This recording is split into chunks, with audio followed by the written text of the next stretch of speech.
Our first example. You are considering a project that will cost $200,000 today and is expected to bring in $40,000 annually for 10 years, starting in 1 year. Your cost of capital, that's our discount rate, is 12%. What's this project's NPV and PI? So this is a pretty standard example in the sense that there's a single outflow and it's all today. So this makes things a little bit easier for us because we will not have to discount the outflows. Present value of outflows, it's already given to us. It's 200,000 today, no discounting. Now, this is not entirely very realistic, especially for large projects. And we're going to do some exceptions, some examples that are not of this sort, where outflows can be for multiple years. But this is pretty common. Okay. And then we have these cash inflows. So sometimes you may have mixed cash inflows, in which case you need to discount them one by one, or you may have an annuity-like cash flows. Like we learned how to handle these in part 2, time value of money.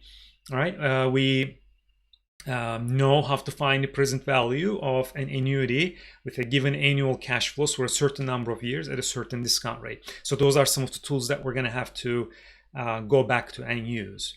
All right, so it's not absolutely necessary at this point to draw the timeline. If you are very familiar with a question type like this, you can just start crunching numbers, writing down the equation. But let's draw the timeline. Let's see exactly what we're looking at, and then let's discount everything and then compute NPV and PI.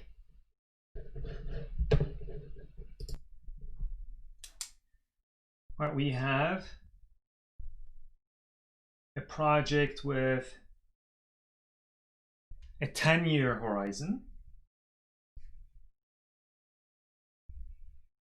right? Cost of capital of 12%, so that's our discount rate. Cost of $200,000 today. So I write it as negative. We're not gonna include this in calculations as a negative number. This is just to remind us that this is an outflow, okay? And that's the only outflow in this question. And then we have inflows starting 1 year from today.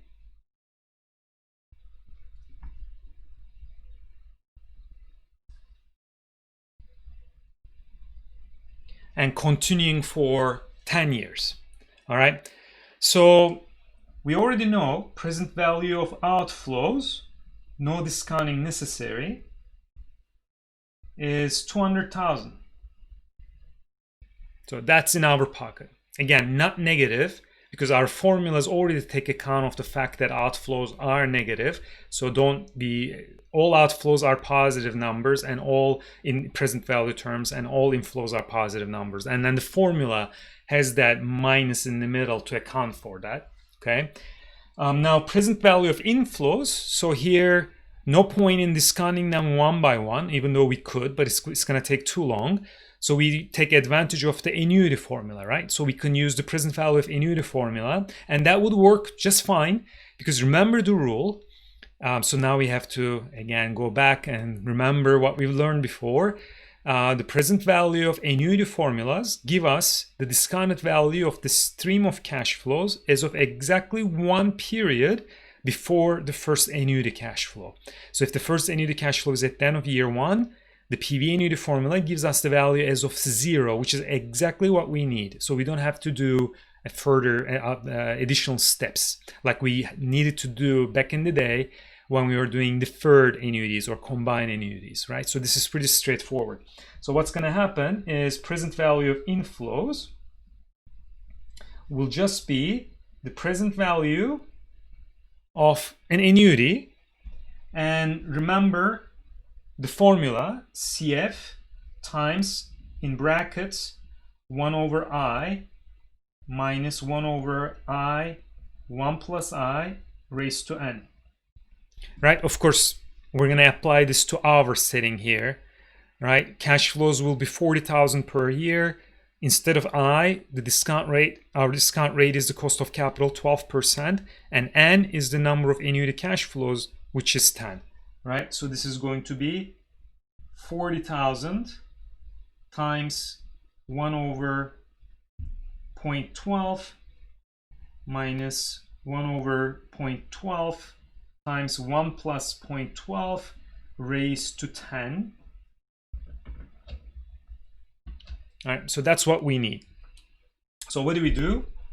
I'll start with the second term, denominator, this power term, 1 plus 0.12 raised to 10 times 0.12, reciprocal, negative, plus the first term, I'm going to write 0.12, 1 over x, so reciprocal, that's the first term, equal, so that's the term in brackets, times 40,000.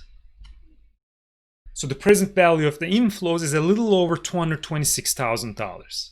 All right, so let me store this, STO1, store 1. But then NPV is present value of inflows. Don't confuse, don't get mixed up with the order, right? It's inflows minus present value of outflows, which is $226,008.92 minus 200,000.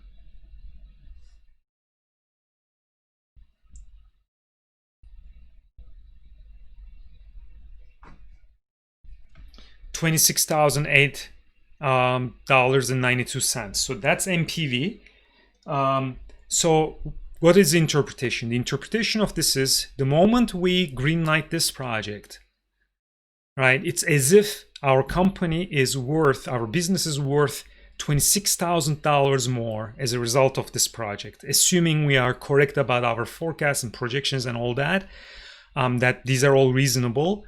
We've immediately added value to our business by greenlighting this project. Okay, that's what this NPV means. This is the economic value added as a result of this project, which is why we would not accept projects with negative NPV, right? So this is greater than 0, good project. What about PI? PI is present value of inflows divided by present value of outflows. So that's 226,008.92 divided by 200,000. So I already have this number, so I don't have to make a rounding error. I'll divide this by 200,000.